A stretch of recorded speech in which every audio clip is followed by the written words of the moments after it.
మనకు తెలిసిందే కదండి, June 20th 8 వసంతాలు చాలా మంచి ఒక లవ్ స్టోరీగా మన ముందుకు వస్తుంది. ప్రేమ అంటే చేరాల్సిన గమ్యం కాదు, చేయాల్సిన ప్రయాణం అంటూ ఆ ప్రయాణాన్ని ఒక 8 వసంతాలలో చూపించడానికి మన ముందుకు తీసుకొస్తున్నారనమాట. దాని గురించి మాట్లాడడానికే మన హీరోయిన్స్ రెడీగా ఉన్నారు, Sanjay garu and Shuddhi Ayodhya. So yes, hearty welcome to you both of you. Thank you. So 8 Vasantalu, అసలు ఆ తెలుగు అచ్చ తెలుగు టైటిల్ని పలకడానికి కూడా ఎంత హాయిగా బాగా అనిపిస్తుందో కదా. టైటిల్ నుంచి ఈ సినిమాకి సంబంధించిన ప్రతిదీ కూడా మమ్మల్ని అంత అద్భుతంగా టచ్ చేసింది అని చెప్పాలి, థియేటర్స్కి వచ్చేలాగా. So to start with Raviteja garu, Phanindra garu, the director of this film, ఆయనతో చాలా మంచి జర్నీ, ర్యాపో, బాండ్ షేర్ చేసుకున్న పర్సన్గా 8 వసంతాలు ఎలా స్టార్ట్ అయిందో మీ నుంచి తెలుసుకుంటే బాగుంటుంది. యువర్ ఆబ్వియస్ చాయిసా ఈ సినిమాకి? చాలా పెద్ద స్టోరీ అండి, కానీ కొంచెం బ్రీఫ్గా for the sake of interview చిన్నగా చెప్తా. First thing, obvious choice yes and no. Okay, చాలా బ్యాక్ అండ్ ఫోర్త్, చాలా డ్రామా జరిగింది. ఓకే, ప్రతి సినిమాలో కూడా జరిగేది అది. కానీ ఫస్ట్ కథ రాసుకున్నప్పుడు మాత్రం ఫణీంద్ర నాకు మీరు అన్నట్టు ఆ జర్నీ ఉండడం వల్ల నాకు ఒకసారి ఇలా ఒక కథ రెడీ చేసుకున్న నేను చెప్తా అన్నట్టు ఒక నరేషన్ ఇచ్చారు. సో అప్పుడే నాకు అతను ఏం చెప్పాడంటే, ఇది నేను చాలా పెద్ద స్టార్స్తో తీద్దాం అనుకుంటున్నా, ఎక్కడైనా వీలైతే మనం ఎక్కడన్నా ట్రై చేద్దాం అన్నట్టు చెప్పాడు. అప్పుడు నేను అవకాశాల కోసం తిరుగుతున్నాను అనమాట. Okay, wonderful. అంటే when it comes to Phanindra, అతను ఏది ఇచ్చినా నేను మహాప్రసాదంలా చేస్తాను అండి, because I'm extremely grateful to him. ఇవాళ నేను ఇక్కడ కూర్చున్నా అంటే అది ఆయన వల్లే. సో నేను ఆయనతో కూడా అదే చెప్పాను, మీరు నన్ను ఎప్పుడు పిలిచినా, ఎంత చిన్న రోలైనా పెద్ద రోలైనా ఏదైనా నేను వచ్చి చేసేస్తా, అసలు మీరు నాకేం చెప్పక్కర్లే కూడా, just tell me when and where. అలా కొన్ని నెలలు అయ్యాక ఇది మైత్రిలో అవ్వడము, ఒక ప్రెస్టీజియస్ ప్రొడక్షన్ హౌస్, అండ్ చాలా డిస్కషన్స్ తర్వాత కొత్త వాళ్ళతో వెళ్దాము అని ఆయన అనుకోవడము. అప్పుడు మళ్ళీ నా డిస్కషన్ రావడంతో ఆయన కొంచెం బికాస్ ఆఫ్ మధురం ర్యాపో, 11 years బ్యాక్ మేము మధురం అనే ఒక యూట్యూబ్లో ఒక ఇండిపెండెంట్ ఫిల్మ్ చేసాం. చూడని వాళ్ళకి చెప్తున్నాను. యా, సో ఆ ర్యాపో వల్ల అతనికి నా మీద ఉన్న ఒక నమ్మకం వల్ల నన్ను కొంచెం పుష్ చేశాడు. అలా నాకు ఈ అవకాశం వచ్చింది. But actually Mythri Movie Makers లాంటి సంస్థ నిర్మించబోతోంది సినిమా, ఓకే చేసింది అన్న న్యూస్ వచ్చినప్పుడు హోప్స్ ఇంకా తగ్గే ఛాన్సెస్ ఉంటాయి. ఎందుకంటే మైత్రి మూవీ మేకర్స్ అనగానే ఎనీ ఎస్టాబ్లిష్డ్ హీరో ఒప్పుకుంటారు, చేస్తారు అనే ఇది ఉంటుంది, సిచ్యువేషన్ ఉంటుంది. కాబట్టి అప్పుడు ఎలా ఉండింది? ఇంకా నాకు రాదులే అని ఏమన్నా అలాంటి డిసప్పాయింట్మెంట్ వచ్చిందా ఆ స్టేజ్? ఒక డౌట్ అయితే ఉండిందండి, నిజంగా మాట్లాడాలంటే ఆ డౌట్ అయితే ఉండింది. మీరు అడిగిన క్వశ్చన్ కూడా కరెక్టే. ఎందుకంటే ఇప్పుడు నాకు అవకాశం వచ్చింది కాబట్టి నేను మైత్రిలో సినిమా చేస్తున్నా అనగానే ఈజీగా ఒక 50 మంది నన్ను అడుగుంటారు, నా ఫ్రెండ్స్ కానీ, నా థియేటర్ యాక్టర్ ఫ్రెండ్స్ కానీ, వీళ్ళందరూ కానీ, నువ్వు పొలిటీషియన్ కొడుకువా, మీ ఫాదర్కి బ్యాక్గ్రౌండ్ ఉందా, లేదా నువ్వు డబ్బులు పెట్టావా, లేదా నవీన్ గారికి కానీ రవిశంకర్ గారికి కానీ నువ్వు ఏమన్నా రిలేటివా, లేదా నీకు మాకు తెలియని భాషా బ్యాక్ డ్రాప్ ఏమైనా ఉందా నీకు, అంటే ఇన్ని రోజులు మాకు చెప్పండి, అసలు ఎలా, how is it possible boss? So అందరూ నన్ను ఒక నెపోటిజం ప్రోడక్ట్ అని అనుకున్నారు. తప్పులేదు, ఎందుకంటే ఒక పెద్ద బ్యానర్లో నాకు తెలిసి ఈ మధ్యకాలంలో జరగలేదండి అది. ఒక కొత్త నటుడికి ఒక ప్రెస్టీజియస్ బ్యానర్లో, ప్రెస్టీజియస్ అంటే అది కూడా ఒక లీడ్, ఒక హీరో. అండ్ మైత్రి అనేది ఇండియాలో #1 బ్యానర్ అండి, పాన్ ఇండియా. వాళ్ళందరికీ నేను ఒకటే చెప్పేవాడిని, నాకు కూడా తెలియదు బాస్ ఇది ఎలా వచ్చిందో, జస్ట్ గాడ్స్ గ్రేస్. బట్ దీన్ని బట్టే అర్థమవుతుంది మైత్రి మూవీ మేకర్స్ ప్యూర్గా సినిమాకి ఏం కావాలో దానికే స్టిక్ అయి ఉంటారు అనేది. సో క్యారెక్టర్స్ని మీలో చూసుకున్నారు డైరెక్టర్ గారు కాబట్టి మిమ్మల్నే తీసుకోవడం జరిగింది. అండ్ వీఆర్ గ్లాడ్ దట్ ఇలాంటి ఫ్రెష్ ఫేసెస్తో ఒక ఫ్రెష్ నెరేటివ్ని మేము వినగలుగుతున్నాము అనేసి. సో అనంతిక గురించి కూడా టీజర్ 1 ఇంటర్వ్యూలో మనం మాట్లాడుకున్నాం. యాక్చువల్లీ ఇది టీజర్ 2 ఇంటర్వ్యూ. సో అనంతిక ఎలా వచ్చారు ఈ క్యారెక్టర్లోకి, శుద్ధి అయోధ్య గురించి అన్ని మాట్లాడుకున్నాము. సో ఇప్పుడు సంజయ్ అండ్ శుద్ధి గురించి మాట్లాడుకుందాం మనం. సో ఈ కెమిస్ట్రీ, వీళ్ళిద్దరి బాండింగ్ ఎలా ఉండబోతోంది? How is it different from Varun and Shuddhi? I think వరుణ్తో ఇట్స్ కొంచెం కూడా I think teen kind of అవుతుంది. ఓకే, అయితే కానీ that there is depth and everything. కానీ maybe I don't know, maybe the age or something.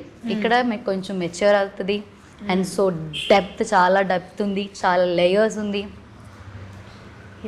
ఇక్కడ I think little more pure, real అలా ఉంటుంది. టీజర్ 2లో ఒక డైలాగ్ వచ్చిందండి మొన్న, అది బాగా పాపులర్ అయింది. ఆ డైలాగ్, ప్రేమంటే మనం చేయాల్సిన చేరాల్సిన గమ్యం కాదు, చేయాల్సిన ప్రయాణం అని. మా love story track pretty much ఆ డైలాగ్ లో కన్వే అవుతుంది. అది ఎలా కన్వే అవుతుంది అనేది మనకి సినిమాలో తెలుస్తుంది. అదే ఆ డెప్త్ కూడా ఆ డైలాగ్ లోనే కవర్ అవుతుంది. అవునా?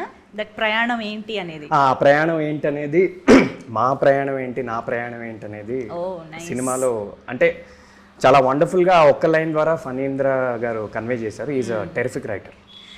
సో మీరు నాకు తెలిసి స్టోరీ స్టేజ్ నుంచి ఫాలో అయ్యి ఉంటారు, ఐ మీన్ ట్రావెల్ చేసి ఉంటారు, అండ్ మీరు కూడా క్యారెక్టర్లో చాలా ఇన్వాల్వ్ అయ్యారు కూడా. కాబట్టి ఫణీంద్ర గారు చెప్పాల్సిన ఈ ఆన్సర్ మీరు చెప్పగలుగుతారని నేను ఎక్స్పెక్ట్ చేస్తూ, 8 వసంతాలే ఎందుకు, 10 వసంతాలు ఎందుకు కాకూడదు, 6 వసంతాలు ఎందుకు కాకూడదు, 8 వసంతాల్లో సంజయ్ ఎన్ని వసంతాలు, వరుణ్ ఎన్ని వసంతాలు, ఇలాంటి డౌట్లు ఉన్నాయి, మాకు క్లియర్ చేయాలి. Ladies first. 12 ఎస్ 12 వసంతాలు యాక్చువల్గా. Yeah, okay. కానీ ఫుల్ ఒరిజినల్ స్టోరీ ఆయన 12 years జర్నీ లాగా రాశాడండి. అందరి క్యారెక్టర్స్, వరుణ్ది కానీ శుద్ధిది కానీ అలా.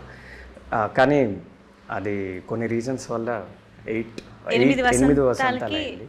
ఇప్పుడు ఎన్ని వసంతాల్లో ఎవరెవరు ఉంటారో అవన్నీ మేము చెప్పలేమండి. మీరు అది రిలీజ్ వరకు వెయిట్ చేయాలి. Okay okay. సో వసంతాలు కి సంబంధించి మన సినిమాకి సంబంధించి ఒక డైలాగ్ ఉంది, లైక్ అనుభవాలుని వసంతాలు అంటాము, 365 రోజులు లెక్క వేస్తే అది సంవత్సరం అవుతుంది అని. అలాగా సినిమాలో ఏమంటారు, కాలాలకి సంబంధించి లైక్ సీజన్స్ ఈ నెరేటివ్లో ఒక భాగం అవుతున్నాయి అని అనిపిస్తుంది టీజర్స్ చూస్తుంటే. లైక్ మనకి మాన్సూన్, వింటర్, ఫాల్, ఎవ్రీథింగ్ కనిపించిపోతున్నాయి. They are also part of narrative అని అనిపిస్తుంది. ఇది ఎంతవరకు కరెక్ట్ అండ్ ఎంతవరకు అలాంటి ఒక ఫీల్ మాకు కన్వే అవుతుందని అనుకుంటున్నారు?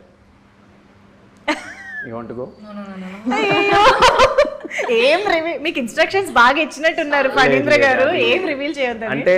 నిజంగానే చాలా అంటే టీజర్ 1, టీజర్ 2లో చూసింది మీరు చాలా సర్ఫేస్ లెవెల్ అండి. సినిమాలో చాలా విషయాలు ఉన్నాయి, మేము రివీల్ చేయలేము. కానీ మీరు అడిగిన దానికి ఏంటంటే కొన్ని కోఇన్సిడెంట్స్లో అలా కలిసి వచ్చాయి. అంటే మేము చాలా అవుట్డోర్ షూట్ చేసాము.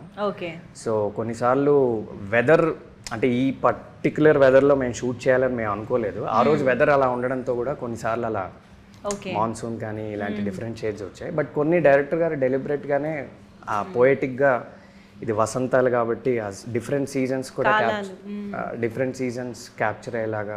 అంటే ఇప్పుడు మీరు ఆ పోస్టర్ చూసినా ఈ పోస్టర్ చూసినా చాలా కాంట్రాస్ట్ ఉంటుంది. ఎగ్జాక్ట్లీ. సో అది మనకి ఫాల్ లాగా ఉంటుంది, ఇది కొంచెం మాన్సూన్ లా ఉంటుంది. సో అది ఆయన అటెన్షన్ టు డీటెయిల్ అనేది కొన్నిసార్లు మనకు కూడా అర్థం కావండి. He's a genius. ఎందుకంటే ప్రతి సినిమాకి ఆ ఫీల్ రాదు. ఇందులో వచ్చింది అని అంటే డెఫినెట్గా అందులో డెలిబరేట్గా మన సినిమాటోగ్రఫర్ కానీ డైరెక్టర్ కానీ అనుకుని చేసి ఉండాలి, చూపించి ఉండాలి. మీరు ఈ క్వశ్చన్ రేపు ఎప్పుడైనా డైరెక్టర్ గారు ఇంటర్వ్యూ చేస్తే అడగాలి, మీకు ఇంకా మంచి ఆన్సర్ దొరుకుతుంది. Absolutely yes. సో ఇద్దరు రైటర్స్ ఇన్ ద ఫిల్మ్ కదా, like Sanjay is a writer and శుద్ధి ఈజ్ ఆల్సో ఏ రైటర్. ఇద్దరు రైటర్స్ లవ్లో పడితే, లేకపోతే ఒక రిలేషన్షిప్ అంటే ఎలాంటి కాన్వర్జేషన్స్ ఉంటాయి అనేది టీజర్ ద్వారానే అసలు మచ్చుకి ఉన్న 2-3 డైలాగ్స్తోనే మేము అర్థం చేసుకోవచ్చు. చాలా పొయటిక్గా, బ్యూటిఫుల్గా ఉండబోతున్నాయి డైలాగ్స్ అని చెప్పేసి. So how would it be, writers మధ్య కెమిస్ట్రీ ఏంటి, ఆ డైలాగ్స్ ఎలా ఉండబోతున్నాయి, what do have to say about it? Phanindra ఇందాక చెప్పినట్టు ఆయన ఒక టెరిఫిక్ రైటర్ అండి. అంటే తెలుగు భాష మీద ఆయనకి ఎక్స్ట్రాడినరీ గ్రిప్ ఉంది. గ్రేటెస్ట్ ఆఫ్ ద గ్రేటెస్ట్ రైటర్స్తో ఆయన పోల్చొచ్చు. సో న్యాచురల్గానే ఆయన నార్మల్ క్యారెక్టర్స్కే చాలా హెవీ, చాలా ఇంటెన్స్ తెలుగు డైలాగ్స్ రాస్తారు. అది ఆయన స్టైల్. మీరు మనుదో చూసుకున్నా, మధురంలో చూసుకున్నా అలానే రాస్తారు ఆయన స్టైల్. అది న్యాచురల్గానే. ఇంకా రైటర్స్ అనేసరికి ఇంకా చాలా హెవీ, అంటే హెవీ అంటే ఒక సొఫిస్టికేటెడ్ తెలుగు అనేది కొంచెం యూజ్ చేశారు ఆయన. అంటే సినిమా మొత్తంలో వేరే క్యారెక్టర్స్కి ఉండే డైలాగ్స్కి మా మధ్య ఉండే డైలాగ్స్కి కొంచెం ఒక చిన్న ఒక చిన్న రైటర్ ఎలిమెంట్ అనేది, ఆయన కూడా రైటరే కాబట్టి అది న్యాచురల్గా వచ్చింది. దానికి బెస్ట్ ఎగ్జాంపుల్ మనకి టీజర్ 2లో వచ్చిన 2 డైలాగ్స్, అమ్మాయిలకి రౌద్ర రసం కరుణ రసం. అంటే ఒక రైటర్ మాత్రం అలాంటి లైన్ వాడగలదండి, ఎందుకంటే మన నార్మల్ లైఫ్లో మనం అలా మాట్లాడడం కదా. బట్ ఒక ఆథర్ కానీ ఒక రైటర్ కానీ వాళ్ళకి ఆ భాష మీద కమాండ్ ఉంటుంది కాబట్టి అలాంటి డైలాగ్ న్యాచురల్గా వస్తుంది. అండ్ ప్రేమ అంటే మనం చేరాల్సిన గమ్యం కాదు, ఇది కూడా అంటే మీరు అడిగిన క్వశ్చన్కి 2 డైలాగ్సే బెస్ట్ ఆన్సర్. సో ఇలాంటి స్టైల్లోనే ఇంకా ఉంటాయి. ఈవెన్ ఆ ఆడదాన్ని అందానికి బియాండ్ గా చూస్తే సముద్రం అంత లోతు కనిపిస్తుంది అనే ఒక డైలాగ్ కానీ చాలా ఉన్నాయి ఇందులో. సో అలా వెతుక్కోవచ్చండి డైలాగ్స్. చాలా డైలాగ్స్ సినిమా రిలీజ్ అయ్యాక చాలా పాపులర్ అవుతాయి, చాలా వైరల్ అవుతాయి. వాట్సాప్లో వీటిలో స్టేటస్గా కూడా పెట్టుకోవచ్చు చాలా. Yes absolutely. అండ్ ఆయన డైలాగ్ ఎలాగో గుర్తు చేశారు కాబట్టి, సో అమ్మాయిలకి కత్తి పట్టుకునే రౌద్రరసం కంటే కన్నీళ్లు తుడిచే కరుణ రసం ఎక్కువ నచ్చుతుంది అనేది Shuddhi opinion, right? What is Ananthika's opinion? Which నవరసాలలో I also prefer కరుణ రసమా? కన్నీళ్లు తుడిచేవాడు కావాలా? ఓకే, అమ్మాయి కూడా అడుగుదాం సంజయ్ని. ఐ థింక్ నాకు తెలిసి అబ్బాయిలు ఏ రసం కోరుకోరండి, జస్ట్ కొంచెం అమ్మాయి మనకి కేరింగ్గా ఉంటే చాలు, మనల్ని బాగా చూసుకుంటే చాలు.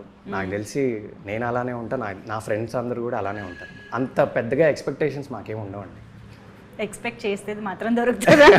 అంటే అమ్మాయిలకు ఉంటే లేదు నాకు తెలియదు, బట్ మాకంత ఇవాళ రేపు అయితే మాకంత ఎక్స్పెక్టేషన్. శాంతరసం కోరుకుంటారేమో కదా మీరు? అది మాత్రం తప్ప. అర్థమవుతుంది. థ్యాంక్స్, మీరు ఒక గుర్తు చేశాను, మంచి ఆన్సర్ యాడ్ చేశారు. అర్థమైంది. అక్కడ నుంచి ఫైనల్గా వచ్చింది ప్రశాంతత. Okay, so after 11 years director గారితో మీరు మళ్ళీ వర్క్ చేసే అవకాశం దొరకడం, అఫ్ కోర్స్ నాకు తెలిసి మీరు ఆన్ అండ్ ఆఫ్ కలుస్తూ ఉండొచ్చు, డిస్కస్ చేస్తూ ఉండొచ్చు, బట్ ఆన్ సెట్స్ ఆయన డైరెక్షన్లో వర్క్ చేయడం అనే ఎక్స్పీరియన్స్ మళ్ళీ ఇన్ని సంవత్సరాల తర్వాత దొరికింది మధురం అనే షార్ట్ ఫిల్మ్ తర్వాత. సో వాట్ చేంజ్డ్ అప్పటికి ఇప్పటికీ? ఎలాంటి ఎక్స్పీరియన్స్, మీ ఎక్స్పీరియన్స్లో ఎలాంటి మార్పు వచ్చింది? ఇది నన్ను చాలామంది అడిగారండి, ఎందుకంటే మీరు అన్నట్టే ఆ 11 years జర్నీ వల్ల.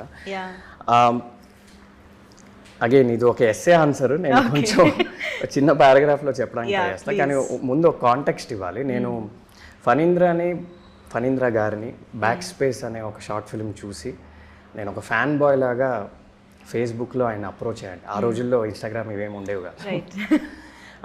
సార్, నా పేరు సో అండ్ సో, నేను ఒక షార్ట్ ఫిల్మ్ చేశా, ఇవి నా 2 photos, మీరు ఎప్పుడన్నా నాకు ఒక అవకాశం ఇస్తారా? Back space is a terrific film అట్లా. సో అలా 3-4 సార్లు వెనకాల పడ్డాక మొత్తానికి ఆయన ఒక అపాయింట్మెంట్ ఇచ్చి అలా ఒక 3-4 times డిస్కస్ చేశాక ఆ మధురం అనే ఒక ప్రాజెక్ట్ అయ్యి, అది ఆయన కలిసిన కాంటెక్స్ట్. అప్పుడు నేను ఫణీంద్ర గారికి ఒక ఫ్యాన్ బాయ్, ఎప్పుడు ఇలానే చూసేవాడిని. నేను సెట్ మీద ఇలానే చూసా, ఇప్పుడు కూడా ఇలానే చూస్తున్నా. 11 years తర్వాత ఏదన్నా మారలేదంటే నేను ఆయన్ని చూసే విధానం. అప్పుడు this guy is going to change Indian cinema అలానే చూసా, ఇప్పుడు అలానే చూసా. సో నా పర్స్పెక్టివ్ ఏం మారలేదు. ఇంకా ఎక్స్పీరియన్స్ అంటే again going back to 11 years, నేను ఫస్ట్ టైం నా ఫస్ట్ షాట్ మధురంలో ఆయన డైరెక్ట్ చేస్తున్నప్పుడు రోలింగ్ కెమెరా యాక్షన్ అని చెప్పినప్పుడు నేను కూర్చుని ఉన్నా. చాందిని చౌదరి గారు ద హీరోయిన్, నేను డైలాగ్ స్టార్ట్ చేసా, చెప్తూనే ఉన్నా. అదొక 9 minutes సింగిల్ టేక్ అయిందండి. సో ఆయన టేక్ ఓకే అని చెప్పాడు. టేక్ ఓకేనా అంటే యా ఓకే అన్నాడు. షోరా అంటే ఒకసారి 2 minutes అలా ప్లేబ్యాక్ పైన చూసేసి ఓకే అన్నాడు. సో ఆ మూమెంట్ నుంచి నా ఫస్ట్ షాట్ అది.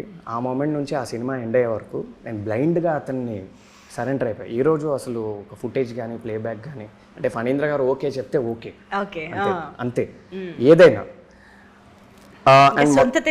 అసలు so the best thing about the experiences, అసలు సొంత బుర్ర వాడక్కర్లేదు. అప్పుడు వాడలేదు, ఇప్పుడు వాడలేదు.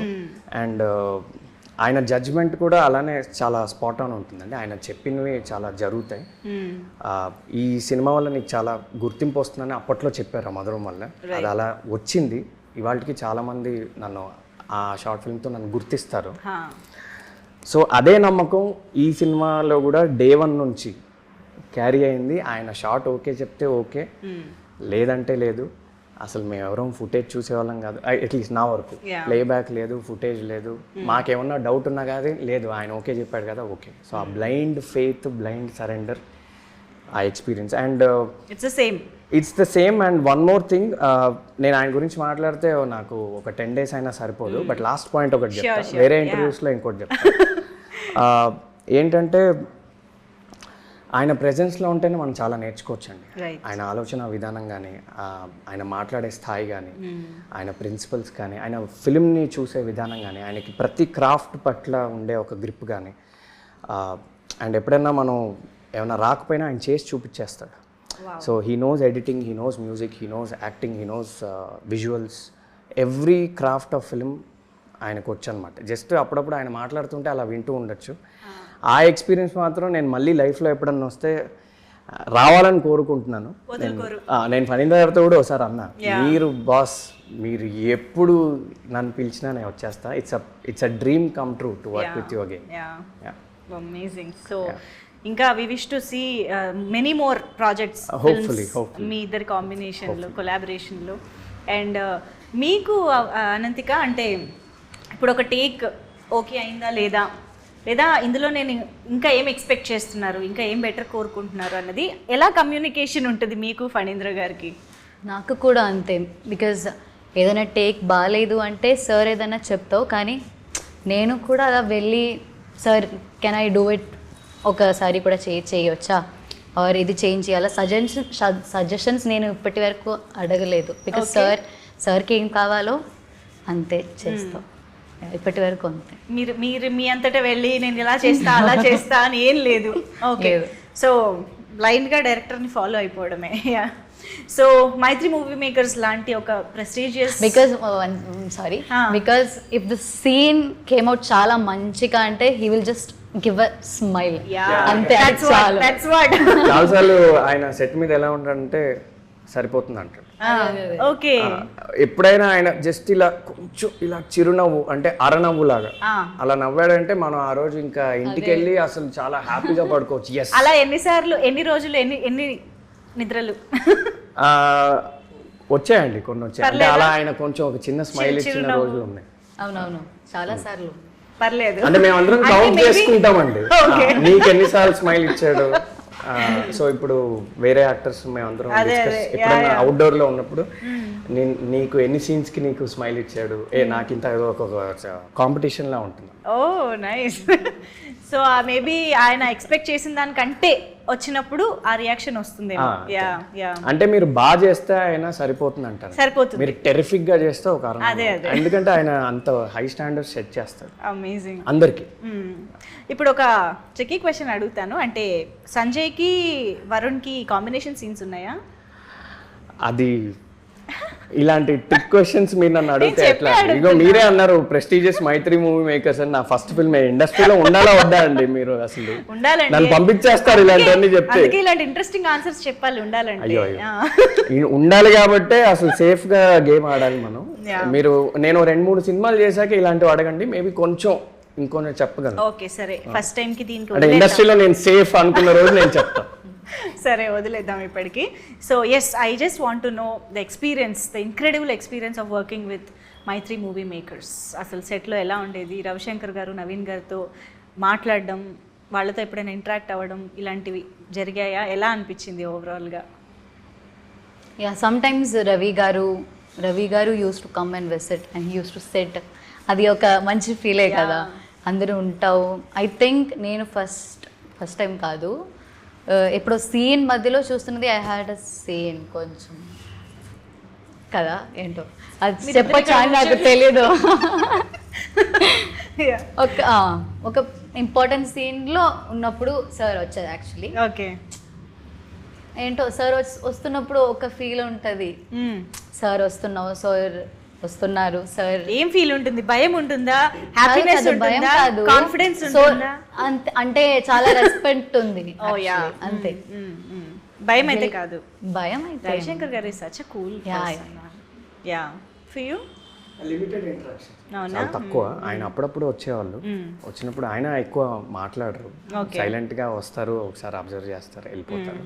కానీ అన్ని ఎవ్రీథింగ్ ఓకేనా అని అడుగుతావు నాతో ఓకే.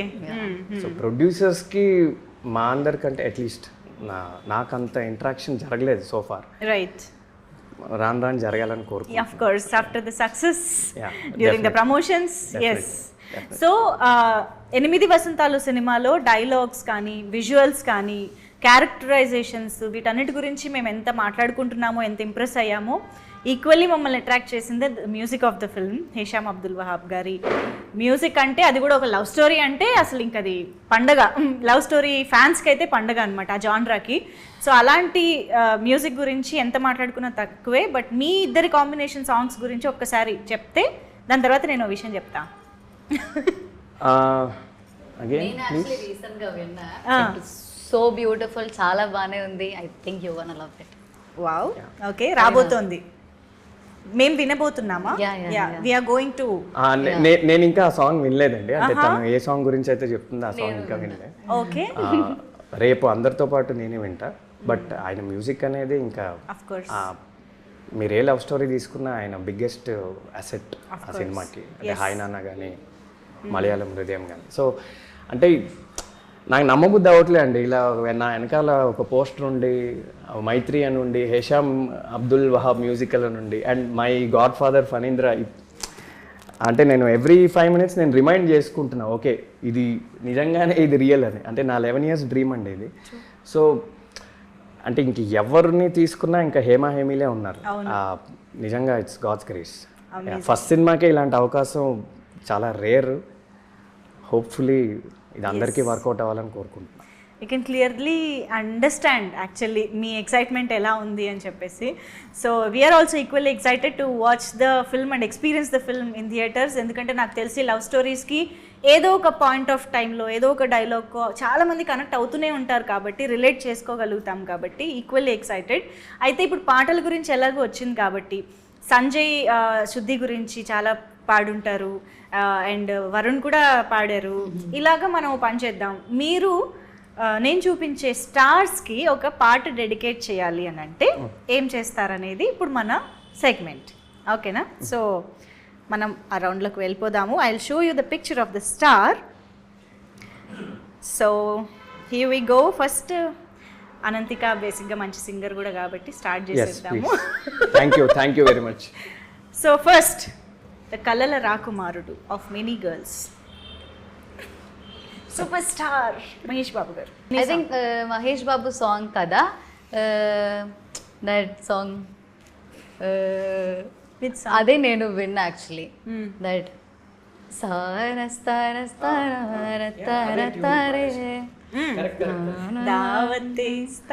అదే నాకు తెలుసు యాక్చువల్లీ. ఫస్ట్ టైం నేను లైక్ ఈ సార్ సాంగ్ ఇది అని నేను అనుకున్నా. ఐ థింక్ అదే నాకు వచ్చింది మైండ్లో.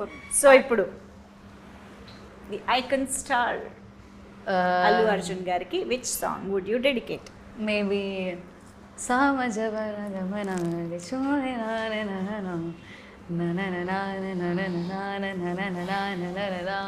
Wow, amazing, beautiful. మన లవ్ స్టోరీకి దగ్గరగా ఆ సాంగ్ కూడా. ఓకే, అండ్ ఓకే, ఎక్కువ ఇబ్బంది పెట్టాను. ఇంకొక చడా.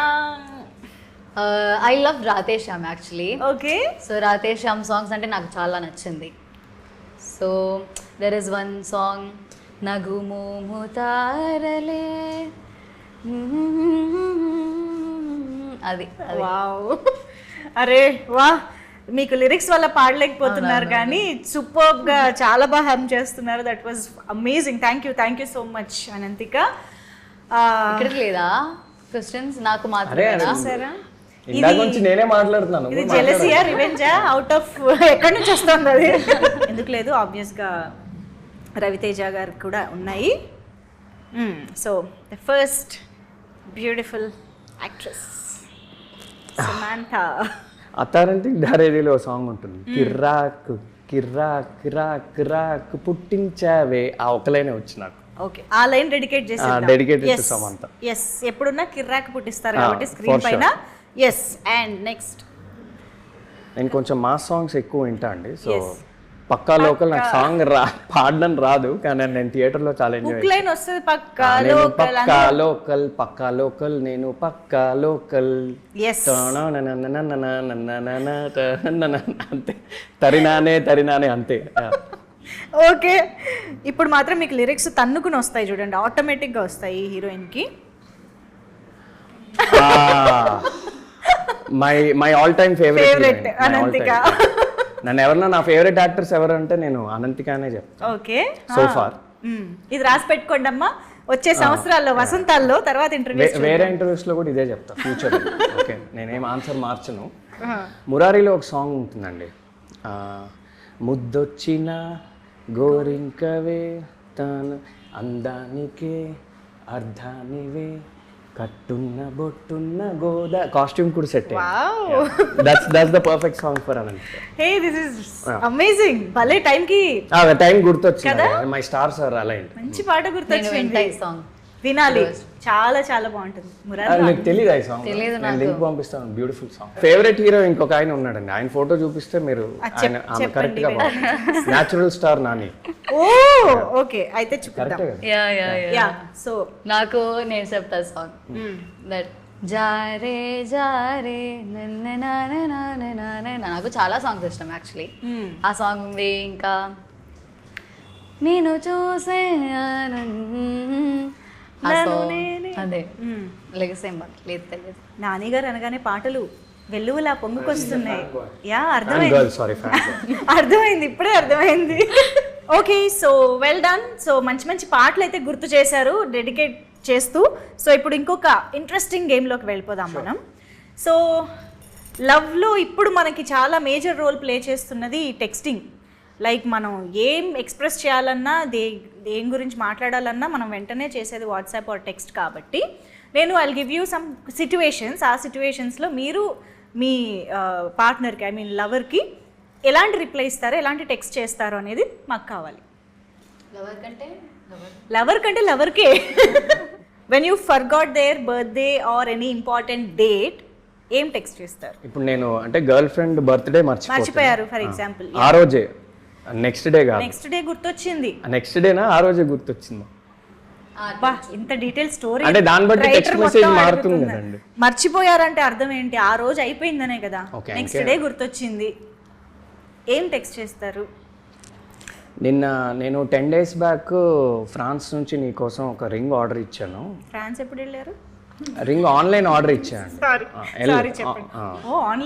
ఆన్లైన్ ఆర్డర్ ఇచ్చాను. అది షిప్మెంట్ డిలేస్ వల్ల అది రాలేదు. నేను విష్ చేస్తే ఆ రింగ్ నీకు ఇచ్చే విష్ చేద్దాం అనుకున్నా. ఆ రింగ్ లేకుండా నా మొహం నీకు చూపిలేకపోయా అని చెప్తా. ఆ రింగ్ ఇవాళ వస్తుందని చెప్పి వెంటనే 3 hours లో ఎక్కడి నుంచో బ్లింకిట్ నుంచో ఎక్కడి నుంచో తెచ్చేసాను. మన్మధుడిలో నాగార్జున గారి డైలాగ్, స్వీటీ నీ కోసం కోటి నుంచి పట్టుకొచ్చాను సంథింగ్. అదే అంటున్నా. చాలా స్కెచ్ చేశారమ్మా. 2 నిమిషాల్లోనే ఇంత స్కెచ్ చేశారంటే ఒక 24 hours లో ఎన్నేసి ఉంటారు. యా తప్పదండి, తప్పదు. డ్రై 1 word రిప్లైస్ ఇస్తున్నప్పుడు ఓకే కూడా కాదు, కే ఇవన్నీ వస్తాయి కదా. డ్రై 1 word రిప్లైస్ నేను రిప్లై చేయను. అది రిప్లై చేయదంట అనంతిక. రవితేజ ఏం చేస్తారు? Maybe directly call. రూడ్గా కాదు నేను, మేబీ అంతే. చాలా పెద్ద మనసు అనంతిక. నా వెంటనే నా మెసేజ్ ఏముంటుందంటే, నా వల్ల ఏమైనా తప్పు జరుగుంటే సారీ అని చెప్పి అక్కడితో అది ఎంజాయ్ చేస్తా. ఒకవేళ తప్పు లేకపోయినా సారీ అనేది పడి ఉంటుంది కాబట్టి. వా, ఓ మై గాడ్. ఓకే, చాలా మందికి చాలా ఇన్స్పిరేషన్ ఇప్పుడు మీరు. ఏదైనా ఆక్వర్డ్ మూమెంట్ అయినప్పుడు, జరిగినప్పుడు, అంటే ఫర్ ఎగ్జాంపుల్ ఇప్పుడు మీరిద్దరూ ఎక్కడైనా తిరుగుతున్నప్పుడు కనిపించి, అంటే ఫ్యామిలీ మెంబర్స్కి కనిపించడం కానీ, ఇలాంటివి ఏమైనా అనుకోని సిచ్యువేషన్స్, ఆక్వర్డ్ సిచ్యువేషన్స్ ఏమైనా జరిగితే, బయట మిమ్మల్ని మీ ఫ్యామిలీ మెంబర్స్ చూసేసారు, కట్ చేస్తే ఎవరికి వాళ్ళు వెళ్ళిపోయారు, అప్పుడు ఏం మెసేజ్ పెట్టుకుంటారు? అంటే ఒకరికొకరు అంటే లైక్ మీరు మీ ఫ్యామిలీకి ఏం మెసేజ్ పెడతారు? ఫ్యామిలీకి కాదు, మీరు మీ గర్ల్ ఫ్రెండ్. మన ఇద్దరము ఒక చారిటీ కోసము వెళ్తూ, నువ్వు ఆ చారిటీ ఆర్గనైజేషన్లో వాలంటీర్ అని నేను మా ఇంట్లో చెప్పాను. సో ఏం అనుకోకు, నెక్స్ట్ టైం ఎదురుపడినప్పుడు మాత్రం ధైర్యంగా yes she's my girlfriend అని చెప్తా. ఇలాంటి టెక్స్ట్ మీకు వచ్చినప్పుడు మీరు ఎలా రియాక్ట్ అవుతారండి? చారిటీ కోసం కలిసామని చెప్తే I want your reaction for this text, అంటే దిస్ పర్టికులర్ టెక్స్ట్ యాక్చువల్లీ. అంటే ఇంట్లో కూడా వెళ్ళి చారిటీ చేస్తున్నా అంటే కొంచెం పేరెంట్స్ దగ్గర లేదా ఫ్యామిలీ వాళ్ళ దగ్గర పాయింట్స్ పడతాయి. అయిపోయింది, చారిటీ కోసం ఈ అమ్మాయిని కలిసానని చెప్పారు తప్ప ఇంకా రిలేషన్ గురించి చెప్పలేదండి. How would you react if your boyfriend does this? It's okay. అయ్యా ఇంత మంచిది అనంతిక. ఆ శాంతరసం అండి, ఇందాక మీరు అన్నారు కదా అమ్మాయిల్లో ఏం కావాలంటే ఆ శాంతరసం తనలో ఉందన్నమాట. శుద్ధికే కాదు, చూసే ఆడియన్స్ అనంతిక కూడా పడిపోయేలా ఉన్నారు ఈ ఆన్సర్స్కి. సో మీరే ఒక కాన్వర్జేషన్ స్టార్ట్ చేయాలని అంటే how would you start a conversation? First the senior Ravi garu. ఇండస్ట్రీలో ఆమె సీనియర్ అండి. సో ప్లీజ్, నీది ఇది ఎన్నో సినిమా? 6వ సినిమా కాదు 4వ సినిమా. సో నువ్వు నన్ను ఇలా ర్యాగింగ్ చేయకూడదు, నువ్వే సీనియర్. మీది ఎన్ని ఇయర్స్ అండి? ఇది నా ఫస్ట్ సినిమా అండి. ఎన్ని ఇయర్స్ కాదు, ఇండస్ట్రీలో ఎన్ని ఇయర్స్ కాదు, సినిమా ఇదే first. Okay done. Ravi garu చెప్పండి, how would you start a conversation with your girlfriend? Girlfriend తో కాన్వర్సేషన్ స్టార్ట్ చేయాల్సిన అవసరం ఉండదు కదా. అంటే ఆమె మూడ్ బాగాలేదా లేదా లైక్ ఏదైనా తీసుకోండి, మీరు ఇంట్రెస్టింగ్ గా ఏదైనా ఒక కాన్వర్సేషన్ బిల్డ్ చేయడానికి స్టార్ట్ చేయాలి అంటే ఎలా? అంటే యాక్చువల్లీ గర్ల్ ఫ్రెండ్ కాకపోయినా ఫస్ట్ టైం మెసేజ్ చేస్తున్నారు అనుకోండి, for example just you have met అంతే, క్రష్, ఫస్ట్ టైం టెక్స్ట్ చేస్తున్నారు, ఏమని టెక్స్ట్ చేస్తారు? అంటే అందరు అబ్బాయిలాగా చాలా మంది అబ్బాయిలాగా ఫస్ట్ గూగుల్లో best 10 first text messages to a girl అని ఏదో కొడితే, లేదా చాట్ జీపీటీలో ఏదో కొడితే కొన్ని వస్తాయండి. కొన్నిసార్లు ప్రతిసారి బ్రెయిన్ పనిచేయదు కదా. అందులో మనకి కొన్ని లైన్స్ వచ్చినప్పుడు మరీ కాపీ పేస్ట్ చేస్తే దొరికిపోతాం కాబట్టి అక్కడక్కడ కొన్ని పదాలు ఇదటు అది ఇటు వేసుకుని కొంచెం మరీ పర్ఫెక్ట్ ఇంగ్లీష్లో ఉన్నా దొరికిపోతాం కాబట్టి కావాలని కొంచెం గ్రామర్ మిస్టేక్స్ 1-2 వేసేసి అలా కొంచెం అడి తిప్పి ఒకటి పంపిస్తాను. అమ్మాయిలందరూ షాక్. ఇది ఐడియా రానప్పుడు, అప్పుడప్పుడు ఐడియా వచ్చినప్పుడు న్యాచురల్గానే ఏదో వస్తుంది కదండి. అంటే రవి గారి నుంచి ఎంతమందికి మెసేజెస్ వెళ్ళాయో నాకు తెలియదు, సో ఒకసారి చూసుకోండి మా ఫస్ట్ మెసేజ్ ఏంటని. మీరు చాలా ఇంట్రెస్టింగ్ ఉన్నారు, can I take you out for coffee, ఇది మోస్ట్ కామన్ అండి. కానీ ఇప్పుడు నేను అలాంటి మెసేజ్ పెట్టలేను, నేను కమిటెడ్ కాబట్టి ఎవరికి. సో మేబీ ఇదివరకు చాట్ జీపీటీ అండి, అంటే చాట్ జీపీటీ లేని రోజుల్లో ఏదో గూగుల్ అంతే. ఎక్స్పీరియన్స్ నాకు లేదు. అవును, అది మీ నుంచే వస్తుంది ఆ మెసేజ్ కాబట్టి. ఏం మెసేజ్ వస్తుంది? స్లోగా స్టార్ట్ అవుతుంది, స్లోగా టెక్స్ట్ చేస్తుంది ఏదో ఫ్లోలో నార్మల్గా. వెరీ నార్మల్ కదా. ఇక్కడ నాకు ఇంట్రెస్టింగ్ ఆన్సర్ రాలేదు కాబట్టి నేను క్వశ్చన్ మార్చేస్తా. మీరు నాని గారికి ఒక టెక్స్ట్ పంపించాలి, అది ఒక అప్పుడు ఏం పంపిస్తారు? బట్ నేనైతే అలా టెక్స్ట్ చేయను, లైక్ నేనైతే అలా చేయను. నేను నార్మల్గా నేను అంత మేబీ నాని గారికి నేనేం చూపియను నార్మల్గా. అంటే నేను చుమ్మా ఊరికి నేను టెక్స్ట్ చేస్తాను నార్మల్గా, లైక్ ఊరికే కాదు నార్మల్గా నేను టెక్స్ట్ చేస్తా, like hi sir this is Ananthika అంతే. అప్పుడు సార్ టెక్స్ట్ చేస్తావు మేబీ అంత పోతుంది అంతే. Hi sir this is Ananthika అని టెక్స్ట్ చేస్తారంట first. What a great thought. Okay, next క్వశ్చన్కి వెళ్ళిపోదాం. When you see them online after good night, అంటే అలాంటి టైంలో ఏమీ టెక్స్ట్ చేయకపోవడమే బెటర్ అండి. ఎందుకంటే అలాంటి టైంలో టెక్స్ట్ చేస్తే మేబీ చాలామంది అబ్బాయిలు ఫేస్ చేసే ఉంటారు. నువ్వు ఎందుకు నన్ను ఇన్ని క్వశ్చన్స్ అడుగుతున్నావు, అంటే నువ్వు నన్ను అనుమానిస్తున్నావు అని రేపు మార్నింగ్ గొడవ అవుతుంది. అదేదో అప్పటికప్పుడు మనం వదిలేసి సర్లే మనకి ఎందుకని పడుకుంటే అట్లీస్ట్ రేపు మార్నింగ్ పీస్ ఉంటుంది. అప్పుడు కొంచెం టెన్షన్గా ఉన్నా కానీ అంటే వ్యాలిడ్ ఆన్సర్. ఇగ్నోర్ చేసేయడం బెస్ట్ అండి. అంటే బెస్ట్ అంటే నేను ఇగ్నోర్ చేస్తా అంటున్నాను, ఏం సలహా ఇవ్వట్లేదు. కాదు, ఇంత ఎక్స్పీరియన్స్డ్ ఆన్సర్స్ వస్తున్నాయి, పక్క కమిటెడ్ అంటున్నారు. ఓకే, అంటే మరి మేబీ అందుకే నాకు లవ్ స్టోరీ ఛాన్స్ వచ్చిందేమో. న్యాచురల్గా వస్తాయి. మేబీ ఓకే, మీకు ఒక అసలు తన ఫోనే చెక్ చేయదండి గుడ్ నైట్ అన్నాక. ఇంకా పడుకుంటుంది. యా కరెక్టే, అనంతిక ఇస్ ఎ గుడ్. ఎందుకంటే మార్నింగ్ లేచి మళ్ళీ డాన్స్ ప్రాక్టీస్ అవన్నీ చేయాల్సి ఉంటుంది. Yeah when they are too friendly to someone else also, I mean does that bother you? అప్పుడు ఎలాంటి టెక్స్ట్ చేస్తారు? ఫ్రెండ్లీ అంటే నో. ఫ్రెండ్లీ అంటే మీరు టూ ఫ్రెండ్లీ అన్నారు కాబట్టి మరి అది కూడా చాలా రీడ్ బిట్వీన్ ద లైన్స్ చేయొచ్చు అక్కడ.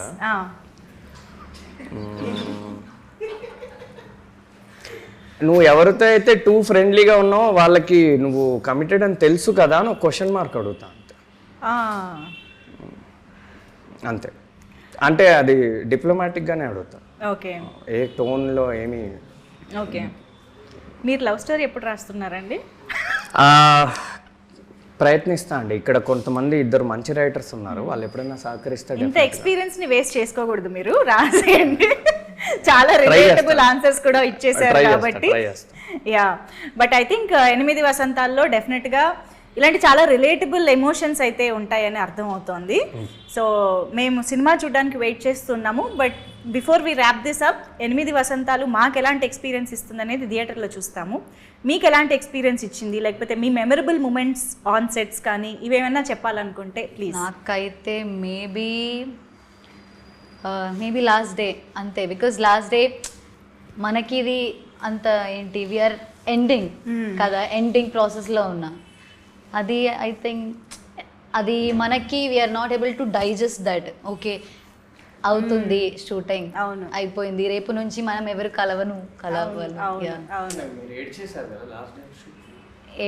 ఏడలేదు నేను. Okay, but you felt that ఏడవా అది. ఓకే ఓకే, కానీ వేరే రీజనా? Okay, last day it was very beautiful. కానీ స్టిల్ ఐఎమ్ నాట్ ఫీలింగ్ 8 వసంతాలు అయిపోయింది అని. Still it's like a home లాగా అంతే. Super. First most common answer ఒకటి ఇస్తా అండి. ఆ షూట్ మొత్తం మెమరబుల్ ఎక్స్పీరియన్స్, పిక్నిక్ లా జరిగింది. అవుట్డోర్ మేము చాలా లొకేషన్స్లో కూడా షూట్ చేసాం, పిక్నిక్ లా జరిగింది. అది కూడా ఫ్యాక్టే, కానీ కామన్ ఆన్సర్. అయితే నాకు నిజంగా ఇది చాలా పెద్ద డ్రీమ్ కమ్ ట్రూ అండి. ఇందాక నేను 2-3 సార్లు చెప్పాను. ప్రీ రిలీజ్ ఈవెంట్లో స్పీచ్ అవకాశం వస్తే మళ్ళీ ఇంకా చెప్తాను. చాలా పెద్ద డ్రీమ్ ఇది. అసలు ఇది డైజెస్ట్ చేసుకోవడానికి నాకు చాలా రోజులు పట్టింది. షూట్ అప్పుడు కూడా అప్పుడప్పుడు నమ్మబుద్ధి అయ్యేది కాదు, ఇంత పెద్ద యూనిట్లో నేను పనిచేస్తున్నానని. లేకపోతే ఇంకా స్టాండ్అవుట్ మూమెంట్స్ అయితే నాకు 3 ఉన్నాయండి. ఓకే, ఒకటి అది నేను డీటెయిల్స్ చెప్పలేను, కానీ ఒకరోజు నాకు ఒక స్టాండింగ్ ఓవేషన్ వచ్చింది సెట్ మీద. అది నేను లైఫ్ లాంగ్ గుర్తుపెట్టుకుంటా. అది డీటెయిల్స్ నేను చెప్పలేను, మేబీ సినిమా రిలీజ్ అయ్యాక మళ్ళీ మనం కలిస్తే నేను చెప్తాను ఏ సీను ఎక్కడ అనేది చెప్తాను. అది ఎక్స్ట్రాడినరీ మూమెంట్ అది. ఎందుకంటే నేను అది ఎక్స్పెక్ట్ చేయలేదు, అది అనుకోకుండా ఒక మ్యాజికల్ మూమెంట్ లాగా అలా జరిగింది. రెండోది, ఒకరోజు అంటే చాలా చాలా గాలివాన, ఒక పెద్ద స్టామ్ అలాంటి ఒక సిచ్యువేషన్ ఉండిందండి అవుట్డోర్లో మేము షూట్ చేస్తాం. అంటే ఇంకా ఇంపాసిబుల్ ఆ రోజు షూట్ చేయడం. ఇదే కదా, ఇదే కరెక్ట్. ఈ షాట్ అప్పుడు అండ్ ఇంకో సీన్ కూడా ఉంటుంది దీని ఫాలో అప్ సీన్. ఆ రోజు ఏంటంటే నాకు తెలిసి డైరెక్టర్ గారు యూనిట్ మొత్తం కూడా ప్యాకప్ చెప్పేద్దాం అనుకున్నారు ఒకసారి. కండిషన్స్ చూసి ఏంటిది ఇలా ఉంది, అసలు కెమెరా పెట్టడమే ఇంపాసిబుల్లా ఉంది, గాలికి ఎగిరిపోతున్నాయి అన్ని, బట్టలు ఎగిరిపోతున్నాయి, జుట్టు ఎగిరిపోతుంది, ఏం లేదు. ఆ రోజు మొత్తానికి షూట్ చేయాల్సి వచ్చిందండి. That's the beauty of cinema. ఆ రోజంతా అలానే ఉండింది వెదర్. ఒక్క అరగంట కూడా మాకు ఒక అనుకూలమైన పరిస్థితి లేదు. ఆ మార్నింగ్ నుంచి నైట్ వరకు షూట్ చేసాము, అనుకున్న సీన్ షూట్ చేసాము, అనుకున్న అవుట్పుట్ వచ్చింది. డైరెక్టర్ గారు సూపర్ హ్యాపీ. కొన్ని ఎక్స్ట్రీమ్లీ బ్యూటిఫుల్ షాట్స్ ఆ రోజు వచ్చాయి. అది ఆ రోజు ఇంటికి వెళ్ళాక అసలు నేనే నమ్మబుద్ధి కాలేదు, అసలు ఎలా జరిగింది వాళ్ళ షూట్ అని. ఏమి అంటే అంత గాలంటే మైక్లో ఇన్స్ట్రక్షన్స్ కూడా ఏం వినపడేవి కాదు. సంహవ్ గట్టెక్కాము అని చాలా బాగా వచ్చింది. ఆ రోజు ఒక సాటిస్ఫాక్షన్తో పడుకున్నాం. ఓకే, మనం ఒక ఛాలెంజింగ్ వెదర్లో కంప్లీట్ చేసాం. అది బ్యూటిఫుల్ మెమరీ. అది కూడా చూస్తుంటే మంచి బ్రీజీ ఫీల్ వస్తుంది. అండ్ ఇంకొకటి most importantly day 1 of shoot, okay అది ఇంకా లైఫ్ లాంగ్ గుర్తుండిపోతుంది. ఎందుకంటే నా ఫస్ట్ సినిమా ఫస్ట్ డే, అందులోనూ డే 1 నాకు చాలా పెద్ద సీన్ పడింది అనమాట. అంటే ఏదో చిన్న సీన్ ఇలా కాదనమాట, ఇంపార్టెంట్ చాలా ఇంపార్టెంట్ సీన్, చాలా డెప్త్ ఉన్న సీన్ అది. ఫస్ట్ డేనే పడింది. నేను చాలా టెన్షన్ పడ్డా, ఏంటి ఫస్ట్ డేనే మనకి ఇంత పెద్ద సీన్ వచ్చింది ఏంటని. కానీ ఆ రోజు కూడా చాలా మంచిగా జరిగింది. ఆ రోజు నేను కొంచెం కాన్ఫిడెన్స్ వచ్చింది. అంటే ఓకే, మనం ఏదో అనుకుని దిగాము, మనం అనుకున్న దానికి ఇక్కడ ఉన్నదానికి అంత వ్యత్యాసం ఏం లేదు, మనలో మ్యాటర్ ఉంది, ఓకే మనం నిలబడచ్చు. కాన్ఫిడెన్స్ ఆ రోజు ఆ డే 1 షూటింగ్ అయ్యాక స్మూత్గా అయ్యాక వచ్చింది. సో ఈ మూడు అండి. Wow, amazing. Thank you. So after release కూడా ఇలాంటి మెమరబుల్ మూమెంట్స్ ఇంకా ఎక్కువ రావాలి అని కోరుకుంటున్నాము. అండ్ 8 వసంతాలు మాకు ఒక మెమరబుల్ ఫిల్మ్ అవ్వాలని కూడా మనస్ఫూర్తిగా కోరుకుంటున్నాము. So thank you so much for being with us. Thank you.